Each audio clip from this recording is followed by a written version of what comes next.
Thank you very much. It's Coffin is Alive. I look at comic books new and old. Today I'm looking at a new comic book, The Ultimates number 11 by Marvel Comics. This is a $4.99 comic book, as all the comics in the Ultimate line are all $4.99. I got a variant cover here by In-Hyuk Lee. Got Thor and Lady Sif on the cover here, and I always love on these Ultimate books how when you get a variant cover, they've got the main cover on the interior cover. It's a really nice touch, and there's no logos obstructing it or anything. And if you just buy the main cover, they've still got the main cover printed on the interiors. And it's kind of interesting too on this one, they almost look like the same concept, as we've got Thor and Lady Sif, who are the main characters of this particular issue. So it's nice that they're on the cover, including this nice variant cover here.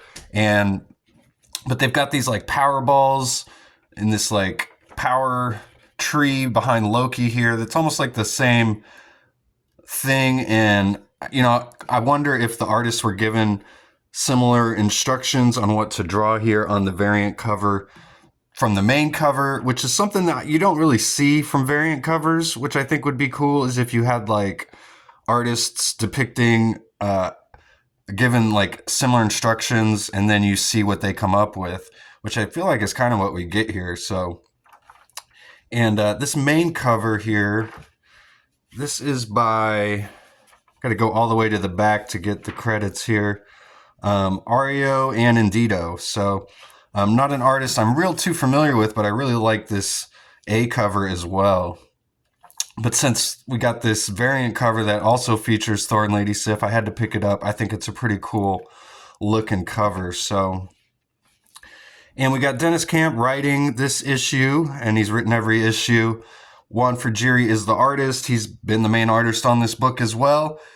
Federico Blee is the color artist in this book.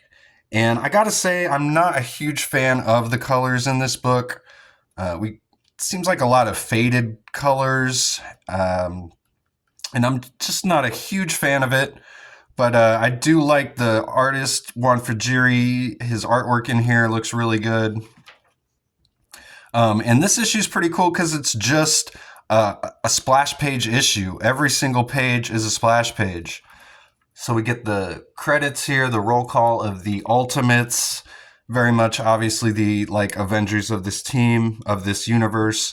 And we got Thor and Lady Sif. This entire issue revolves around them and talks about how they're returning to Asgard after they've broken Thor out of his chains and Loki's taken over Asgard. So they're returning to free it and start a rebellion. And the writing in here is all done very poetically, very flowery. It's really, I feel like they're really trying to take this issue and, really elevate the craft of, comic book medium kind of with this issue. It's almost like you're reading, like a Lord of the Rings or something like that. It feels like at times, and dealing with, these Asgardians and the gods and the mythos of it all. It really works really well. And so we're learning about everything that's been going on. Loki's taken over here. He's fat and drunk all the time. Of course, there's starving masses while he gets to enjoy the fruits of it all. We see Hela here. She's taken over Valhalla here. And all of these skeletons that have her mark on their forehead are alive and enjoying the feast. And we see these overseers here that have been sent by the Maker. And we've got all these like faceless guys in business suits. They're like drones who are sent by the Maker to oversee everything going on in Asgard is going according to how the Maker wants it to be done. And like I said, it's an all splash page issue, which is really cool. But I almost feel like they didn't really make as good a use of it as they could have. Some of the splash pages just seem kind of boring, and there's just people kind of standing around and not a whole lot going on in each splash page. There doesn't seem to be necessarily a reason for each splash page. But some of them are pretty cool. I mean, we get Loki on the throne here. He's got Odin's head on a stake there. This is a cool concept of this shot here. I like this one at the dinner table as well, with Hela at the end of it there.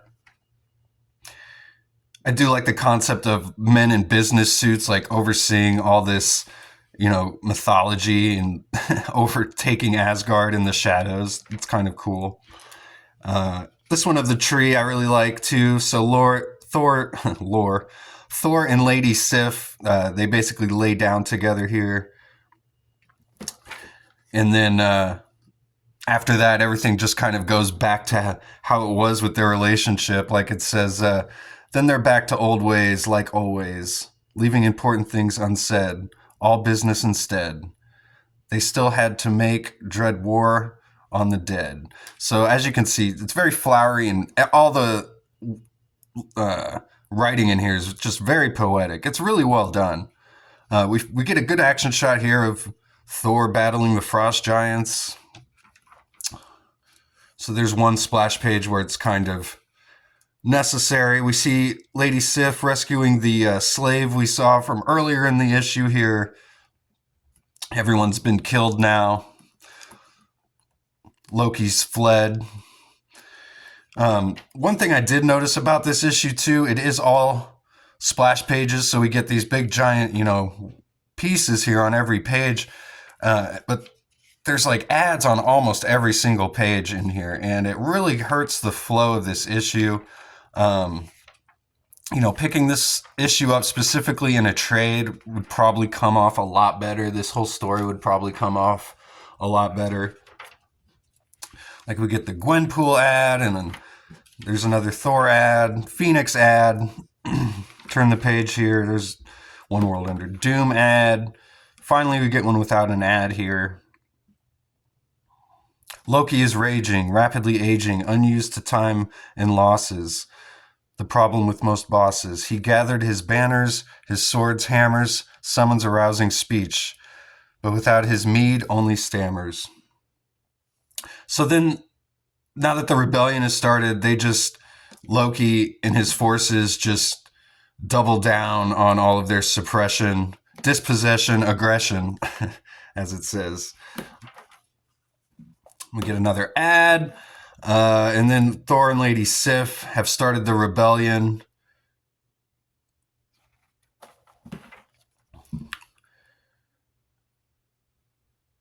And we don't see much else of the rebellion, but we do see Thor crossing the bridge and to go find Lord Surtur here.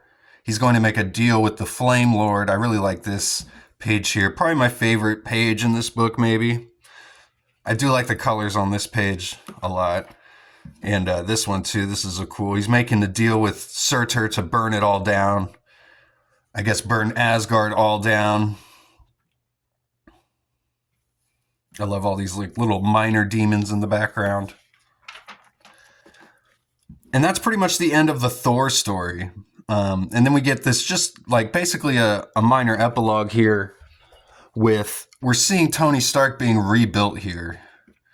And it's still, all of the writing is still done in the same flowery, poetic language here. Body broken, beyond conventional fixing, he rejects convention, takes life's last chance at extension, makes of his heart a terrible engine. So we see Stark, he's back. He's being rebuilt here by Doom, who is actually Reed Richards. And I guess we see like a vision or some sort of prophecy of the future. And Stark wants an explanation from Doom. As we see Hulk here, he's killed all of the Ultimates, and he's got She-Hulk's head. And that's the end of the issue. So I love the concept of this issue. revolving around Thor and Lady Sif. I love that they finally got together. And I like the concept, like I was saying, of the splash pages. Something that you don't get too often. I don't think they made the best use of it, though, with the story they were given. I love the writing in this book, though. Definitely check this out for the writing, for the splash pages. Let me know what you think of this issue. And I'd say go pick it up. And like I said, it'd probably turn out better in a trade where there aren't a bunch of ads breaking up all the great splash pages here. But a cool concept, an all splash page issue. So thanks again for watching. And again, let me know in the comments what you thought about this issue. And please subscribe if you haven't yet. I'm trying to get to 500 subscribers by my 1-year anniversary of starting my channel reviewing comic books here, which is May 1st. So if you've watched any of my videos and you haven't subscribed yet, please do. And I'll see you guys on the next one.